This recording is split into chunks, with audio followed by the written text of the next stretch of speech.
Hello, welcome back to my channel. So today I'll be talking about the D.E.S facial eraser cream. If you're interested in using this cream, please stay tuned to find out more how you can use it.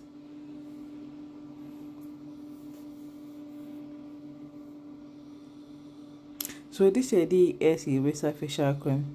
It's a tube, and also the face cream is also here as well, but you can use both of them together for someone who have a very stubborn dark spot that has refused to go. You have tried different type of things.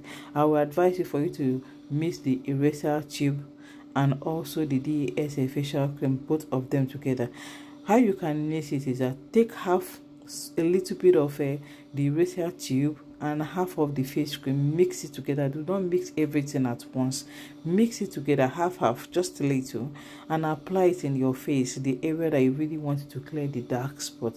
After the dark spot has faded away, then you can start using only the face cream and then leave the tube, because tube have a steroid on it and it's not something you have to use for a long period of time.